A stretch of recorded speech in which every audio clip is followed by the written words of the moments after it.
Nós vamos meditar hoje numa palavra muito interessante, algo que deve mexer conosco, e algo que eu já tenho falado, mas Deus tem me incomodado a nós falarmos continuamente, sem cessar, sobre esse assunto, que é justamente fazer discípulo. O nosso slogan ele carrega essa marca: ser e fazer discípulos através da simplicidade ao transmitir confiança e aconchego. Acertei? Acertei. Nós precisamos de gravar isso. Isso precisa de ser real na nossa vida, porque essa é a nossa marca. E que a Igreja Presbiteriana do Pilar cresça justamente sobre esses pilares de sustentação, que é ser e fazer discípulo do Senhor Jesus.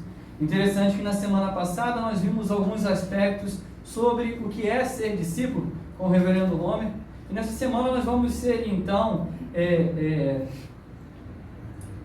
como que eu poderia dizer, nós vamos ser impulsionados a justamente viver essa vida de ser e de fazer discípulos. O texto que nós vamos hoje estar diante dele, estudar, fica em Mateus, Evangelho de Mateus, capítulo 28, do verso 18 ao 20. Mateus 28, último capítulo do livro de Mateus.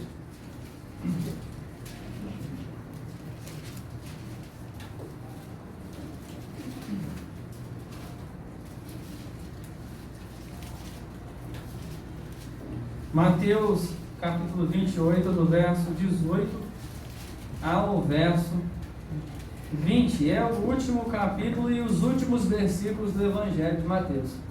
Antes de ler esse texto, eu gostaria de pensar com vocês. Vamos ler, depois eu falo. Vamos lá. A palavra de Deus diz assim: Jesus aproximando-se, falou-lhes, dizendo: toda a autoridade me foi dada no céu e na terra. Ide, portanto, e fazei discípulos de todas as nações, batizando-os em nome do Pai, do Filho e do Espírito Santo, ensinando-os a guardar todas as coisas que vos tenho ordenado. E eis que estou convosco todos os dias até a consumação dos séculos. Palavra do Senhor para nós nessa noite. Gostaria de pensar com vocês, irmãos, sobre a dificuldade hoje que a igreja vive do fazer discípulos. Nós muitas das vezes nos acomodamos em ser discípulos, dizemos que já somos espertos o bastante, já somos muito crentes, somos íntegros demais em fazer discípulos, em ser discípulos de Jesus, e que não há nada em nós que seja reprovável. Nós temos essa mania de sempre achar que estamos bem no nosso canto, sentadinho no nosso banco, ninguém nos incomodando e a gente também não incomodando ninguém. E quando a gente ouve, ou quando alguém fala conosco que nós devemos fazer discípulo, isso mexe com o nosso coração. Muitas das vezes nos faz ficar chateado, porque mexe com o nosso conforto. Lá vem de novo o seminarista Michel falando que eu tenho que me movimentar e falar de Jesus para alguém. Mas eu não tenho esse dom.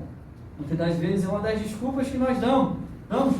Mas hoje eu quero mostrar para você que você não é uma questão de você ter dom ou não fazer discípulo, mas é uma questão de obedecer ou não o mandamento do Senhor. Fazer discípulo é um mandamento do Senhor. Fazer discípulos é uma ordem. E hoje nós vamos ver exatamente isso. Certamente você pode sair daqui não muito feliz comigo, porque eu vou impactar você, eu vou buscar realmente mexer no seu coração e te deixar desconfortável. Para você sair daqui com tanta raiva do que eu falei, que amanhã você vai buscar fazer um discípulo. Eu vou mostrar para o irmão que eu vou fazer um discípulo só para ele ver como que funciona. Prove, irmãos. Obedeça o que o Senhor tem a dizer. Então, justamente diante disso que nós vamos debruçar sobre esse texto, para mexer com o seu coração, para tirar você do conforto, para te desafiar a fazer discípulos. E não somente a ser, mas você entender o que é ser discípulo. Entender o que o Senhor Jesus mandou fazer e então obedecer, que é fazer discípulo. Esse evangelho, como eu tenho dito, mas vale lembrar, ele é escrito por Mateus. O público desse evangelho ele é predominante, é um público predominante judaico. Ou seja, nós vamos perceber no evangelho de Mateus uma citação contínua do Antigo Testamento, porque o público-alvo desse evangelho é um público que é vindo do judaísmo, tinham raízes judaicas. Então eles precisavam de entender que Cristo Jesus era o Messias prometido no Antigo Testamento, na Antiga Aliança, e agora então estava se cumprindo. Por isso que que o autor, Mateus, ele vai dizer, e muitas vezes você vai perceber no Evangelho de Mateus, a seguinte citação: para se cumprir o que havia sido dito pelo profeta. Para se cumprir o que havia sido dito, e assim Mateus ele vai continuamente mostrar: olha, esse é o Messias que havia sido prometido, esse é aquele a quem vocês esperavam. Então o Senhor Jesus, ele é apresentado como Messias, como rei, como profeta no Evangelho de Mateus continuamente. Esse livro, ele é escrito e aí por volta do ano 50 depois de Cristo. Diante disso, tendo essa ideia panorâmica do que aconteceu, de como esse livro foi escrito, nós vamos então propriamente para o texto, que é um texto rico e de muita importância. Verso 18 diz assim: Jesus, aproximando-se, falou dizendo: toda a autoridade me foi dada no céu e na terra. Esse verso, Jesus ele vai proferir esse verso no local aonde ele se encontrava, a Galileia, foi exatamente aonde o Senhor Jesus começou o seu ministério. O seu ministério começa na Galileia e termina onde? Na Galileia. No verso anterior, 16, vocês vão ver aí que os discípulos eles vão até a Galileia. Eles seguiram os 11 discípulos para a Galileia, para o monte que Jesus lhe designara. E quando viram, adoraram, mas alguns duvidaram. Jesus ele já estava ressurreto, já havia morrido na cruz do Calvário, já havia sido sepultado e já havia ressuscitado. Agora ele estava com o corpo glorificado. Jesus então, diante disso, ele vai aparecer e dizendo, revogando para si a autoridade. E não é qualquer autoridade, mas toda autoridade, ele diz, é minha. Ou seja, toda autoridade me foi dada na terra ou no céu, ou seja, todo o universo. Todas as legiões celestiais estão sob o meu comando.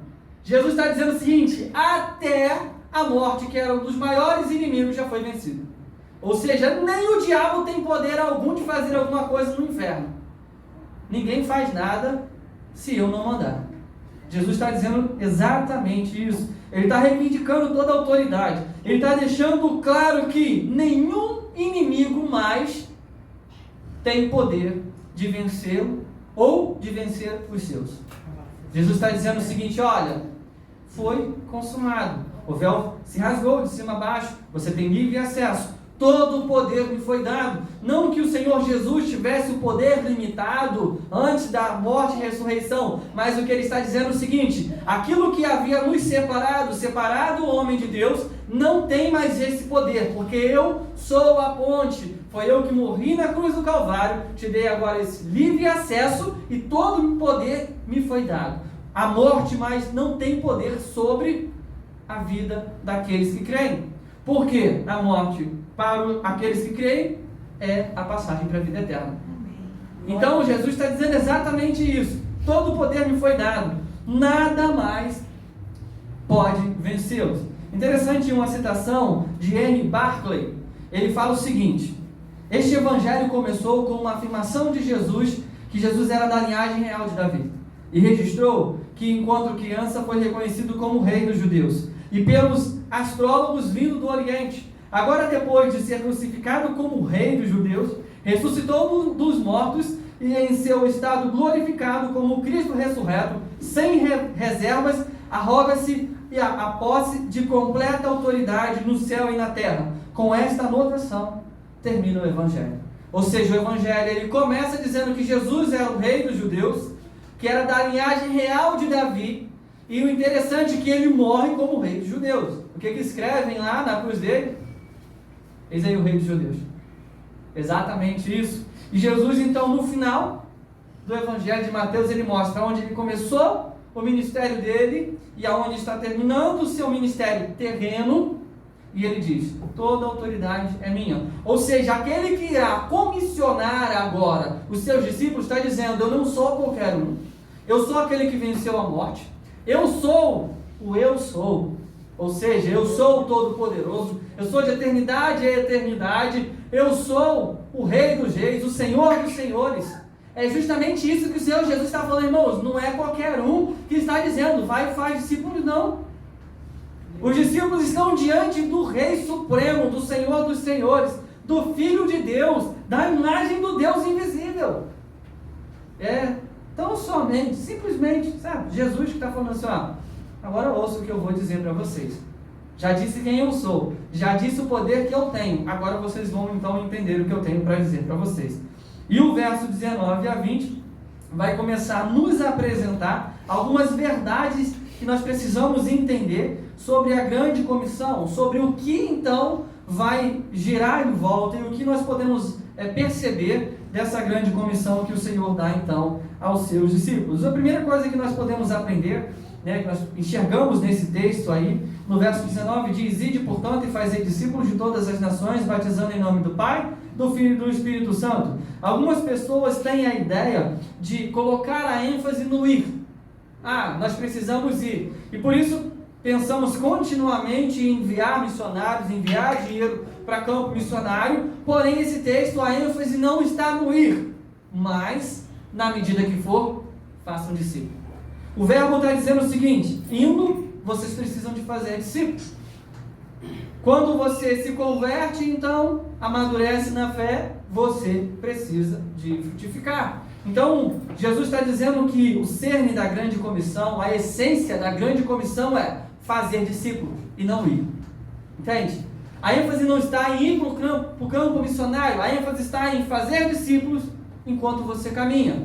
Nós precisamos entender que o que é ser um discípulo do Senhor Jesus? Ser discípulo do Senhor Jesus é ser um seguidor do Senhor Jesus. Ser seguidor do Senhor Jesus é fazer do reino de Deus o nosso maior tesouro. Ser seguidor do Senhor Jesus é renunciar tudo por amor de Jesus. E nós percebemos isso que acontece justamente com os apóstolos. Eles abandonam tudo que está fazendo na hora e seguem Jesus. E perceba que o Senhor Jesus não fala: vem comigo, que vai acontecer isso. Não. Jesus fala: larga tudo que tem e me segue. Mas, Senhor, eu preciso sepultar, deixa que os mortos sepultem os mortos. Ou seja, eles simplesmente largavam tudo. Mateus era publicano, ele era aí um fiscal da Receita Federal. Larga tudo que você está fazendo aí e olha, irmãos, só para você ter noção hoje, um técnico do Tribunal de Contas, ele ganha aproximadamente de 13 a 14 mil. Um fiscal da Receita Federal hoje deve estar batendo quase um salário de 50 mil. Aí você imagina só, como que era o salário de Mateus naquela época? Jesus fala assim: larga tudo aí e vem me segue. Por isso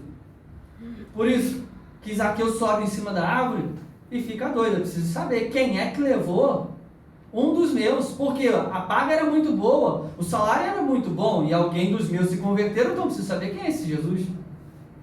Perceba que os discípulos, eles abandonaram tudo: a estabilidade financeira, uma vida de privilégios, porque quem cobrava impostos tinha privilégios, para viver uma vida sem saber onde vai dormir, sem saber o que vai comer, sem saber para onde vai andar. Isso é abrir mão. Hoje nós precisamos entender que ser discípulo do Senhor Jesus é guardar as palavras de Jesus. Hoje nós temos muita adesão ao Evangelho, mas pouca conversão.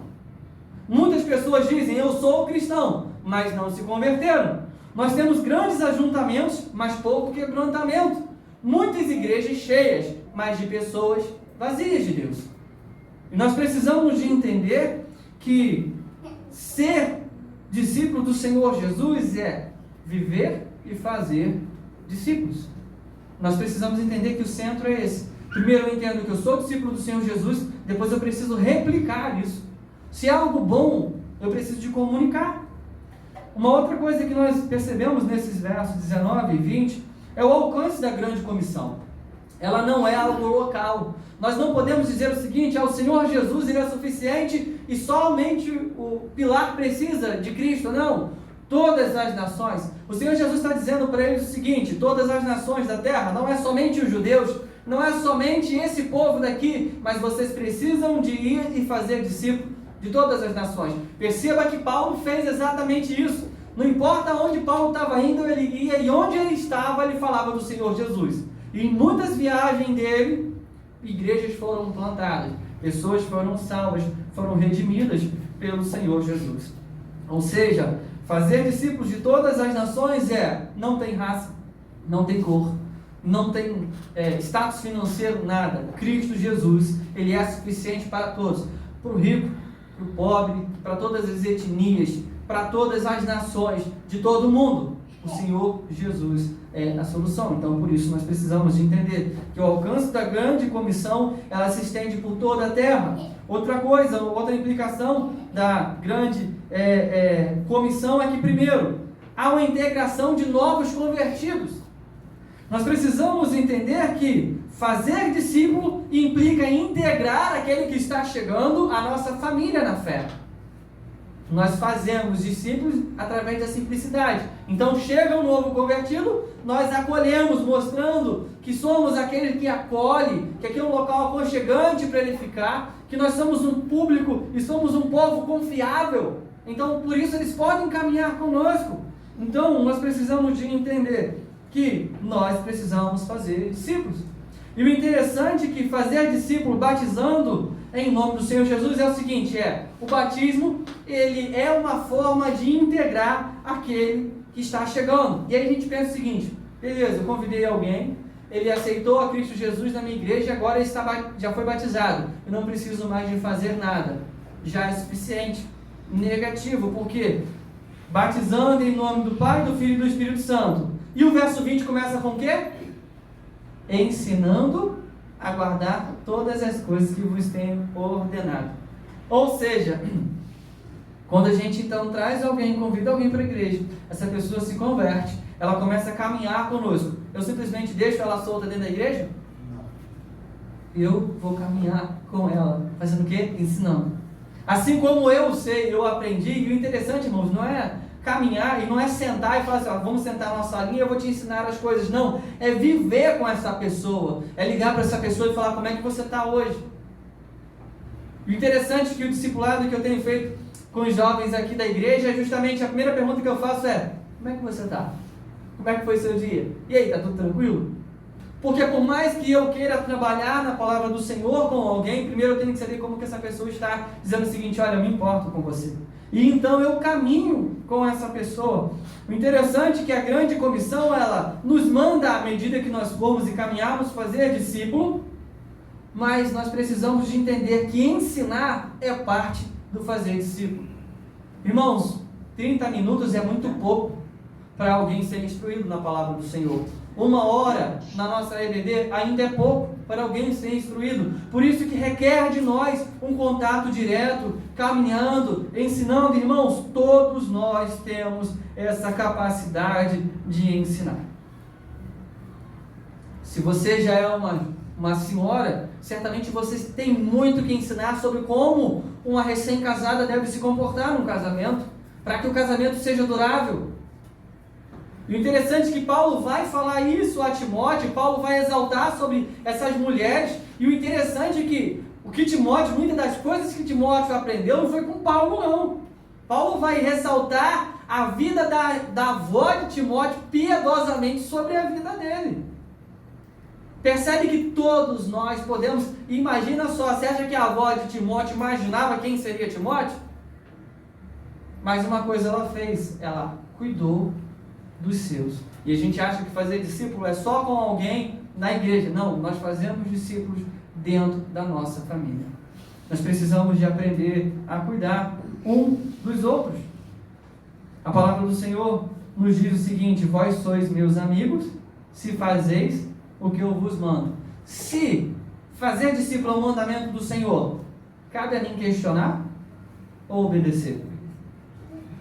Nós precisamos de começar então a pensar nisso, de começar a gerar no nosso coração esse objetivo e colocarmos como alvo fazer discípulos nessa terra. E diante desse texto nós temos alguns outros aprendizados de forma direta. Porque nós precisamos então de cumprir a grande comissão. Nós vamos então responder essa pergunta de 3 formas. Primeiro, porque é o poder de Jesus à nossa disposição. No início do verso 18, o Senhor Jesus diz que o quê? Que a Ele foi dado toda a autoridade, aonde? Nos céus e na terra. Ou seja, o poder do Senhor Jesus está oferecido, está sendo doado, está dizendo o seguinte, olha, todo o poder me foi dado. Então você pode usar desse poder, você pode usufruir desse poder que me foi dado. A partir do momento que você sai então para fazer discípulo, você não vai fazer na sua força, Você não vai fazer através do seu entendimento, da sua compreensão, daquilo que você sabe, não. Entenda o seguinte: no dia que você se propor a fazer discípulos, o Senhor Jesus irá lhe capacitar para falar do amor dele. E às vezes nós achamos que precisamos de fazer um curso de teologia, que precisamos de ter muito conhecimento para falar do amor de Jesus. Não, irmãos, nós só precisamos de viver a palavra do Senhor Jesus, nos colocarmos à disposição daqueles que sofrem e amá-los, sem reservas. É justamente isso. Por que eu preciso então cumprir a grande comissão? Porque o poder do Senhor Jesus está à nossa disposição. Segunda coisa, de um porquê que eu tenho que cumprir esse mandado do Senhor, porque é justamente uma ordem de Jesus, irmãos. Fazer discípulo não é uma opção minha e sua, não. Nós não temos a opção de não fazer discípulo. Essa grande comissão, ela não pode se tornar em uma grande omissão. O Senhor nos comissionou para fazer de outros aquilo que nós somos, discípulos do Senhor Jesus. E isso precisa, irmãos, estar na nossa vida. Nós precisamos de entender que se eu sou discípulo do Senhor Jesus, eu preciso de comunicar essa fé, eu preciso de comunicar essa paz, eu preciso de comunicar a vida a outros. Por isso que eu preciso então de cumprir isso. E terceiro, de o porquê eu preciso cumprir a grande comissão, porque a presença do Senhor Jesus é real. Jesus termina esse texto dizendo: eis que estou convosco todos os dias. Até quando? Até a consumação dos séculos. Nós muitas das vezes utilizamos esse texto para dizer que o Senhor está conosco na hora da aflição. Sim, isso tudo é verdade, mas esse texto se refere ao seguinte: eis que estou convosco até a consumação dos séculos, nessa caminhada de fazer discípulos, de fazer dos outros aquilo que você é, de me servir, de me buscar, de falar do meu amor, de comunicar a graça, de comunicar a paz. É justamente isso, nós não estamos sozinhos. Nós precisamos de entender que a nossa caminhada não é uma caminhada solitária, irmãos. Nós não estamos sozinhos. O Senhor Jesus, Ele está conosco até a consumação dos séculos. Nós precisamos de sair da nossa zona de conforto. Entenda que fazer discípulo não é algo fácil. Entenda que fazer discípulos não é algo simples. Mas entenda que o Senhor Jesus vai estar contigo. Entenda que é extremamente prazeroso. Você está com aqueles que precisam. Você está junto daqueles que sofrem. Você também está junto daqueles que se alegram. Mas em todo tempo você ser discípulo do Senhor Jesus. O fato de você ser discípulo, você vai comunicar a outros a sua fé. E você vai conseguir fazer dos outros aquilo que você é. Paulo sempre chama a todos a ser de meus imitadores, igual eu sou de Cristo. Ou seja, Paulo tinha certeza e tinha plena consciência de quem ele era e do que ele fazia. E nós precisamos, irmãos, de fazer isso. Entenda que fazer discípulo não é uma opção, mas é um mandamento do Senhor. E nós precisamos, então, de obedecer. E por isso que eu gostaria de que você fosse encorajado. Irmão, mas eu não sei como fazer discípulo. Me procure, irmãos. Nós vamos conversar, nós vamos caminhar juntos. Se você tem esse desejo, se irmão, eu não sei como é ser discípulo, me procure também. A gente vai conversar, a gente vai orar junto, a gente vai caminhar junto. O que nós não podemos mais é ficar parados. Pessoas estão morrendo sem o Senhor Jesus. Vidas estão se perdendo sem o Senhor Jesus. E será que nós vamos continuar no conforto da nossa vida porque nós não queremos trabalho? Nós precisamos, irmão, ser impulsionados a fazer discípulos, a cumprir a grande comissão do Senhor Jesus. Essa é a palavra do Senhor que eu tenho para você nessa noite. Vamos falar com Deus mais uma vez.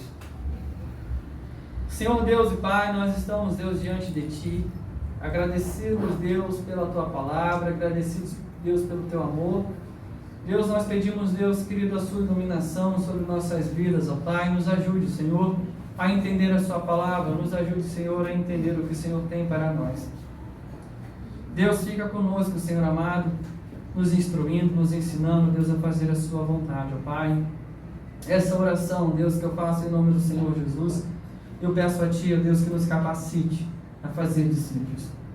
Que isso venha a ser parte, Deus querido, contínua de nossas vidas. Eu peço em nome do Senhor Jesus, ó Deus. Amém e amém.